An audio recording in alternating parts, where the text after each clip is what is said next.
Kaya kayo kayo mahilig sa bilang na 5, 4, 3, Kala natin malilate tayo. What? At 1.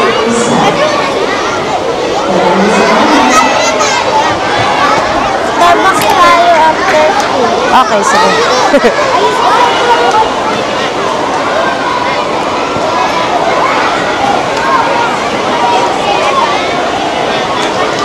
Magandang umaga, Benefice Hotel. Inaanyayahan ko ang lahat na maupo ng maayos, at panatilihin ang katahimikan bilang paghahanda sa panalangin sa umaga.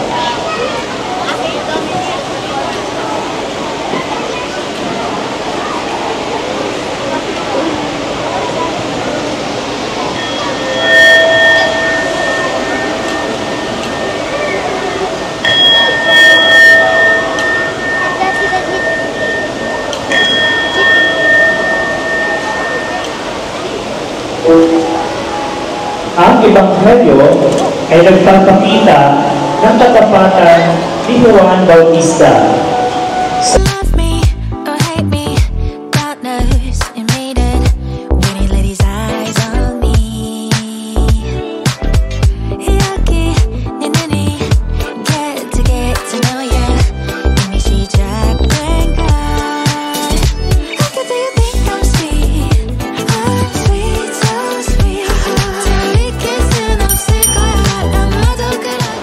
Ayan, so pumunta muna ako ulit ng canteen kasi sobrang init dito sa covered court. Anyway, magtatabi lang naman yung canteen ng covered court. Nag-aano pa kasi sila, Lectio Divina. So, Lectio Divina is yung morning praise. Ayan. Nagdadasal, ganyan. Tapos, magsistart na yung program. Actually, maraming parents kasi nga, dahil ito yung culminating activity for the month of buwan ng wika. So, yun. Culminating activity. So, may mga magpe-perform sa stage. Wala naman contest, I suppose. I think, wala. So, yun. Talagang nakagayak lang sila lahat ng Filipiniana costume. Or Filipiniana, nakasuotan. So, nakagayak lang sila ng Filipiniana nakasuotan kasi yun, magpa-perform. And sino-orient kasi yung klase nila yung napili na mag-perform sa program na to. So, ayan. Kaya manonood tayo.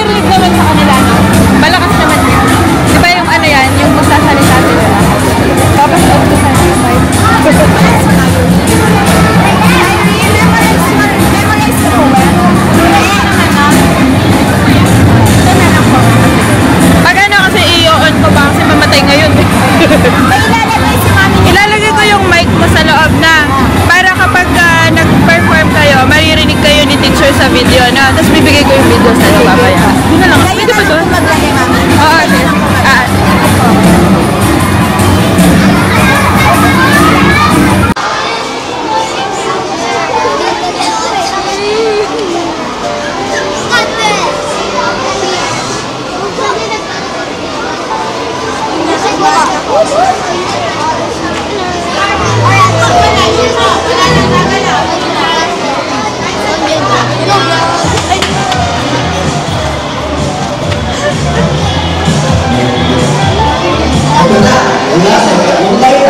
Narito sa bayan ini sa pagbigas ng isang makabayang mula. Kayo, tunay na Pilipino, itaas mo kaway, sabay natin sigaw, Pilipino ako. 1, 2, 3.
1, 2, 3. Ang wikang pambansa ay ating pagkakakilanlan sa bansang Pilipinas na bumuklod isipan ng sambayanan.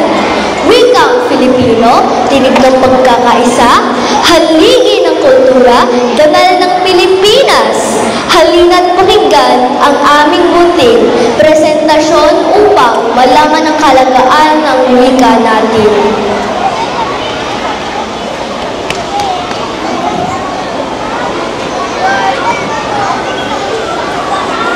Wikang pambansa, wikang panlahat, tula ni Girlie L. Palmenco.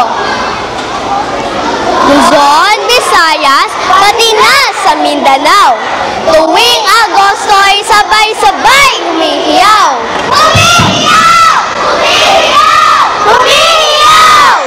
Grupong etniko sa Pinas nagkakaisa. Pinagyayaman pang lalo ang wika nila. Ilocano, Bisaya, maging ang Tausog. Sa wikang Ginto, Pilipinas ay busog. Chavacano, Cebuano, Ilonggot, marami pa. Pagsaluhan natin, bigay ng dakilang lumikha. Sa gisag ng kalayaan, sandigan ng katapatan. Wikang Filipino, nooy ating pinaglaban. Naway ingatan at laging alagaan, lubos na mahalin, kailan may huwag pabayaan. 1, 2, 3. Wikang pambansa, wikang panlahat, tula ni Girlie L. Palmenco. Kami po ang 3 St. Dominic. Maraming salamat po.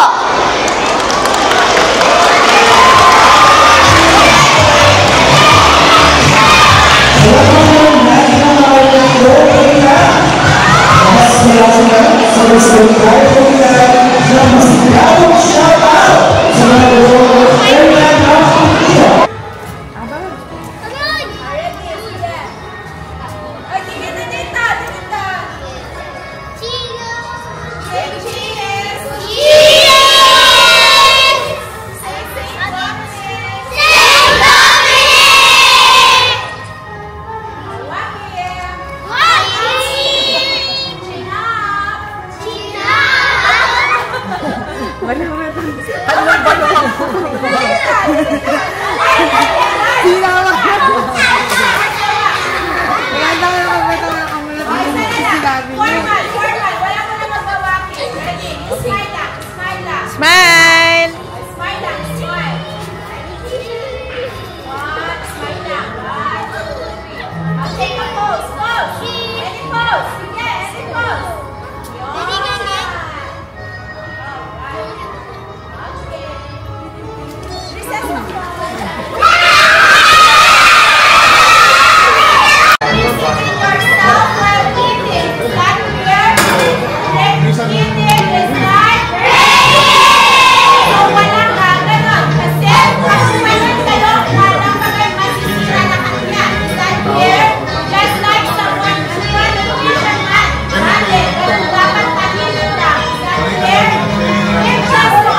Ready?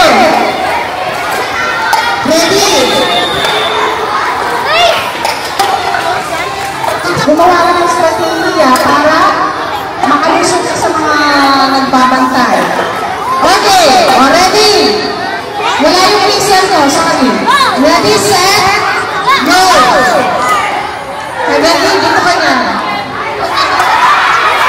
Ano ba?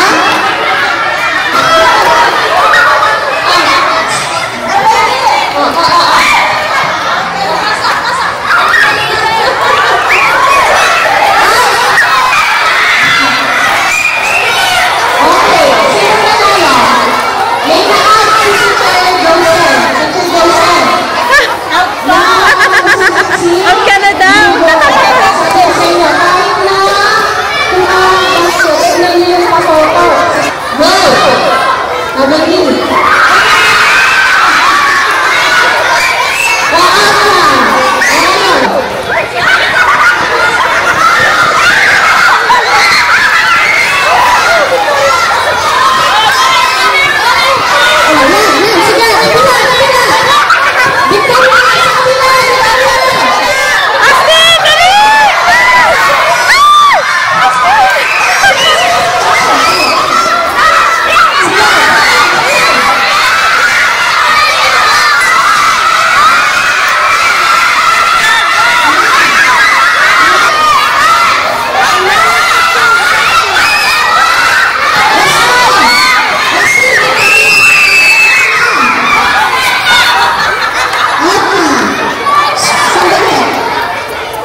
So, ayun guys, nakauwi na pala kami ni Orion kanina pa. Time check, it's 3:47 p.m. So, napagod. Syempre, haggard nga kami dahil na-late ako nagising. Tapos, muntik na kaming ma-late kanina. Buti na lang hindi. So, now, and today is a day that I wasn't able to drink coffee in the morning kasi nagmamadali nga talaga kami ni Orion kanina. So, ayan. Matcha ako, iced matcha latte with oat milk. And then, bumili si Papa nitong K-egg. Egg drop roll, ayan. So, nabili niya kanina sa Robinsons. Nagpunta kasi sila ng Rob ni Gianna. Ayan. So, actually, naghati kami. Dalawa kasi to. So, yung isa, ito. So, sabi ko, hatiin niya parehas para parehas naming mantikman. So, this one is yung bacon. Ayan. Bacon yung laman niya with cheese. So, nakain na niya yung half. And then, this one naman with spam. Ayan. And cheese. So, sabi niya parang 120 ata ang isa nito doon sa Robinsons nga na store. Ayan. So, ngayon ko pa lang siya itatry. And a little bit of story. Ayun nga. So, kanina ay buwan ng wika culminating activity ni na Orion. So, nag-present sila. As you can see. And I'm very proud of Orion kasi he was able to memorize. Siguro may mga konting hindi lang siya natandaan do sa lines. Pero he was able to memorize the steps, yung mga, yung lines, ayan. So, yun, very proud ako sa kanya. Tapos, nasa harapan pa siya, syempre. Sabi ko sa kanya, after nung presentation, I'm very proud of you and all. So, yun. Kailangan talaga. And, kino-congrats yung mga bata. Sarap niya. Meron siyang egg, meron siyang cheese, tapos toasted yung bread buttery. Nakakabusog to, Kung kakain ka ng isa, na ganito, definitely mabubusog ka. So, hindi na kami magdi-dinner.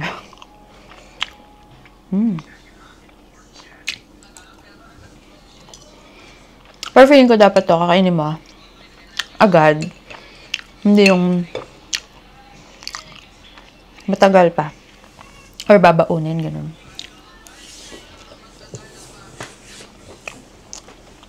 Yummy siya, guys. So, ayan guys. It's actually past 8 na. 8:30 na yata. And we have to retire kasi talagang pagod na ang lola nyo. Si Orion actually kanina pa yung tulog sa pagod. And dahil nga, syempre, ang daming activities kanina sa school. So, talagang pagod siya. Kaya ngayon, ayan. Maaga siya nakatulog. Actually, 2 beses siya nakatulog. Kanina sa car pa uwi. Hanggang dito sa bahay. And then ngayon, mga hapon, mga late afternoon nakatulog na siya. Tapos sobrang busy niya. Sinusuklayin niya pa ako. Inaano niya yung ulo ko. Kinakamot niya. Siguro nga dahil pagod, din niya na alam ang gagawin niya. Ayan. And, ayan, skincare lang tayo. So, kakatapos ko nag-lotion.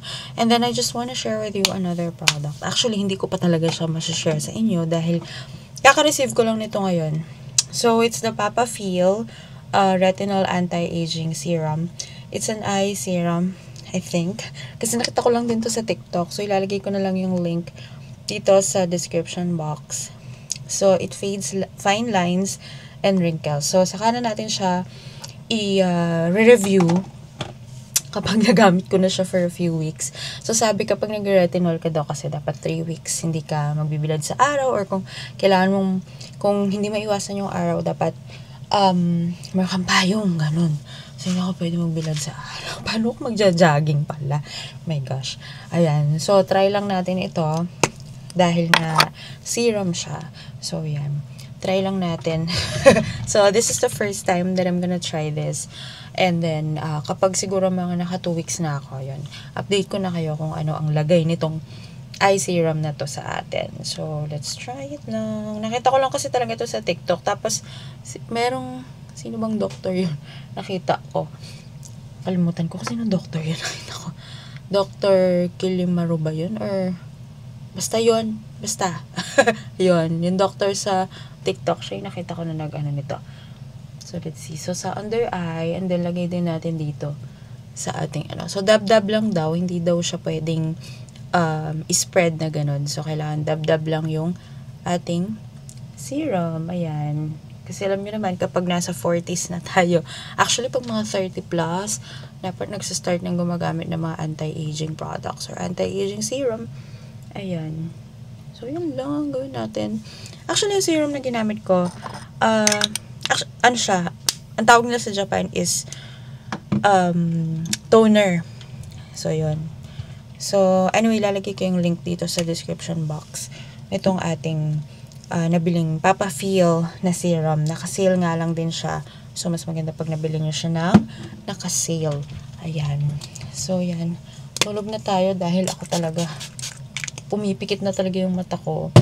Hindi ko na maiwasan. Yan. So, yan. Good night, guys. And see you tomorrow. Actually, tomorrow ako magdi-declutter. Sale na naman. So, yan. Baka hindi ako makapag-vlog tomorrow. Yan. Basta see you.